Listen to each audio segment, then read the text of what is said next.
नमस्कार दोस्तों, मैं गजेंद्र श्रीवास्तव। आज हम बात करने वाले हैं एजीटीए एग्जाम की जो कंप्लीट स्ट्रेटजी होती है क्या हो सकती है। बहुत से कोचिंग वाले अपना कोर्स लॉन्च कर रहे होंगे और मेरा एक क्रैश कोर्स है जिसमें आपका सिलेक्शन 1200 में 1400 में सिलेक्शन तक की गारंटी हमारी रहेगी।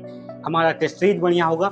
अभी तक बता दें कि आयोग का पैटर्न जो लेटेस्ट आया है, पिछली बार एग्जाम हुआ था, आप लोगों ने देखा ही होगा, कोई समझ नहीं पाया है। तो इसका बेस्ट स्ट्रेटजी क्या हो सकता है, उस हिसाब से आज हम बात करेंगे। सबसे पहले बात करते हैं एग्रीकल्चर पोर्शन की, उसके बाद हम बात करेंगे कंप्यूटर पोर्शन की और लास्ट में बात करेंगे यूपी जीके की। यूपी जीके अब जो बचा है हमारा पढ़ने के लिए, बहुत ज़्यादा समय नहीं बचा है। इसी हिसाब से हम बारी बारी से बात करेंगे। चलिए हम देखते हैं एग्रीकल्चर के बारे में। एग्रीकल्चर में सबसे पहला हमारा टॉपिक है क्रॉप साइंस।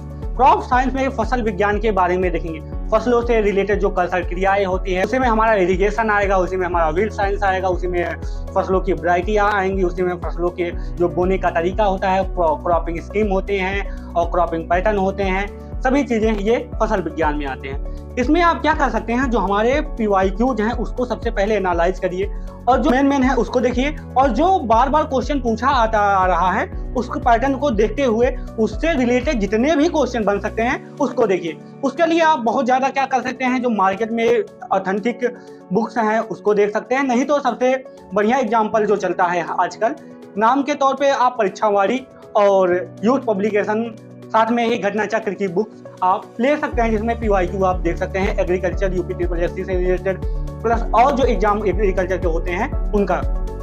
उसके बाद आता है प्लांट बायोटेक्नोलॉजी और प्लांट फिजियोलॉजी, इससे रिलेटेड जो आप और प्लांट ब्रीडिंग एंड जेनेटिक्स, ये सब जो पोर्शन है, ये सब आप आसानी से PYQ के थ्रू ही करिए।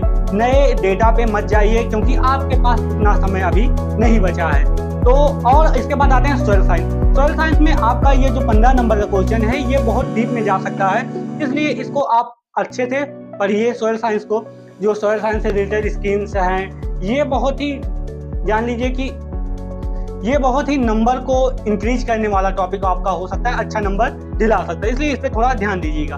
उसके बाद आते हैं इकोनॉमिक्स पे।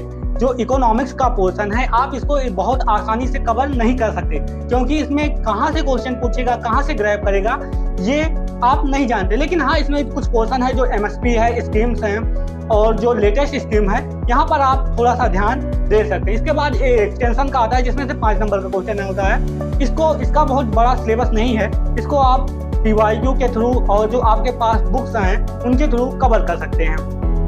आते हैं कंप्यूटर के बारे में। कंप्यूटर का कोई भी 15 से 20-25 पूरा कंप्यूटर करा दिए, उसको 2 से 3 से 4 दिन लगा करके पूरा कंप्लीट कर लीजिए।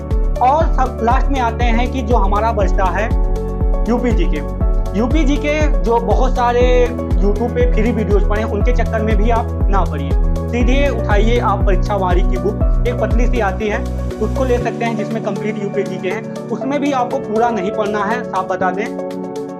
उसमें जो आपके PYQ यूपी SSC के रिलेटेड पूछे गए हैं उनको आप देखिए।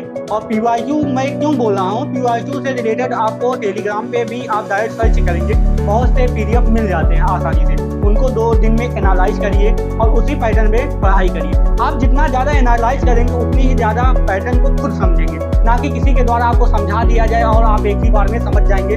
और आप जब तक खुद से नहीं PYQ पढ़ेंगे तब तक जान लीजिए कि कोई आपको कितना भी कुछ भी पढ़ा दे, तब तक आपका संशय बना रहेगा और टाइम आपका वेस्ट होता रहेगा।